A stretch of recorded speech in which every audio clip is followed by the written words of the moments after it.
Hello అండి, welcome to cook with వసంత. ఇవాళ మన ఛానల్లో చాలా కమ్మగా కరకరలాడే బంగాళదుంప కరివేపాకు ఫ్రైని ఎలా చేయాలో చూసేద్దాం.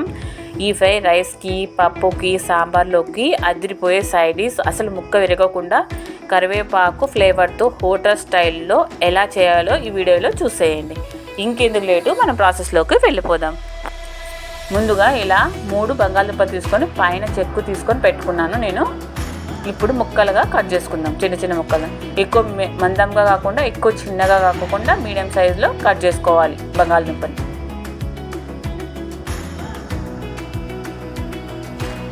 చూసారు కదా, ఈ సైజులో మనం బంగాళదుంపని కట్ చేసుకోవాలి ముక్కలుగా.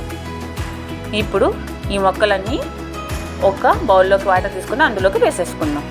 ఎందుకంటే ఇలా వేయడం వల్ల బంగాళదుంపలు కలర్ చేంజ్ అవ్వకుండా ఉంటుంది. ఇవి కొద్దిసేపు పక్కన పెట్టేసుకుందాం. ముందుగా స్టవ్ ఆన్ చేసి కడాయి పెట్టి అందులోకి 7-8 ఎండుమిరపకాయలు, 2-3 స్పూన్లు ఎండు కొబ్బరి, ఇప్పుడు ఇందులోకి కొంచెం జీలకర్ర, ఇందులోకి కొంచెం అల్లం, ఎక్కువ అవసరం ఉండదు, కొంచెం వేసుకోవాలి ఫ్లేవర్ కోసం మాత్రమే. ఇప్పుడు ఇందులోకి 7-8 వెల్లుల్లిపాయలు, ఇందులోకి కరివేపాకు గుప్పెడు వేసుకోవాలి. ఇప్పుడు డ్రై రోస్ట్ చేసుకోవాలి. మంచిగా కరివేపాకు క్రిస్పీగా అయ్యే వరకు వేయించుకోవాలి, లో ఫ్లేమ్లో పెట్టుకొని. చూసారు కదా, వేగిపోయే పక్కన పెట్టేసుకుందాం, చల్లార్చుకుందాం పూర్తిగా. ఇప్పుడు స్టవ్ ఆన్ చేసి ఇంకో కడాయి పెట్టుకొని అందులోకి 5-6 స్పూన్స్ ఆయిల్ని వేసుకోవాలి. ఇప్పుడు ఇందులోకి ఆయిల్ హీట్ అయిన తర్వాత కొంచెం కరివేపాకు వేసుకుందాం. ఇప్పుడు కరివేపాకు చిటమటం అన్నాక ఇందులోకి ముందుగా కట్ చేసి పెట్టుకున్న బంగాళదుంప ముక్కల్ని వేసుకుందాం. ఇప్పుడు ఒకసారి కలుపుకుందాం.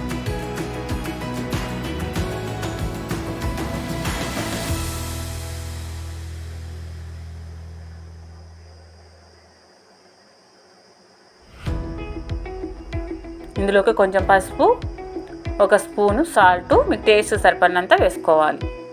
ఇప్పుడు మూత పెట్టకుండా ఇలాగనే 2-3 మినిట్స్ ఫ్రై అవ్వనివ్వాలి, ఆయిల్లోనే వేగనివ్వాలి బంగాళదుంప ముక్కల్ని.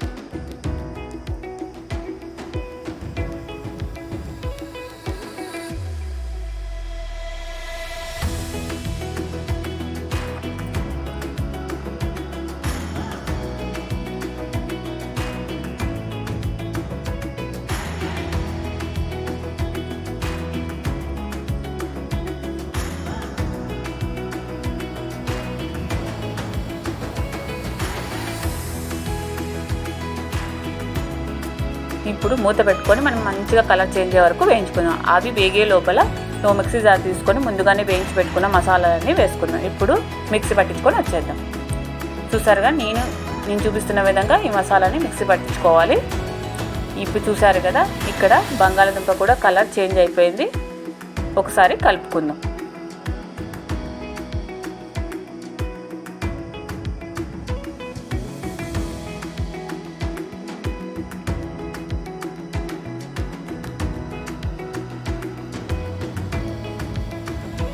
చూసారా, బంగాళదుంప కూడా మంచిగా ఉడికిపోయింది, కలర్ కూడా మంచిగా చేంజ్ అయిపోయాయి.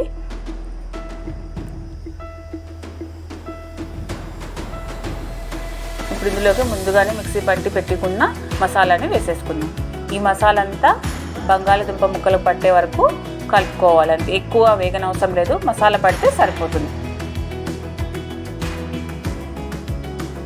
ఎందుకంటే ముందుగానే మనం డ్రై రోస్ట్ చేసుకున్నాం కాబట్టి మసాలాలని ఎక్కువసేపు వేగనవసరం లేదు.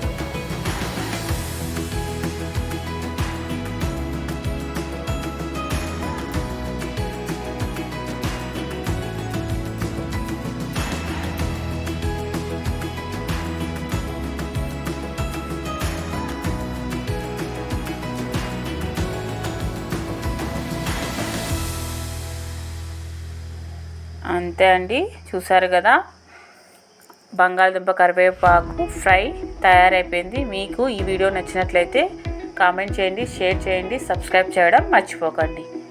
Okay, bye bye.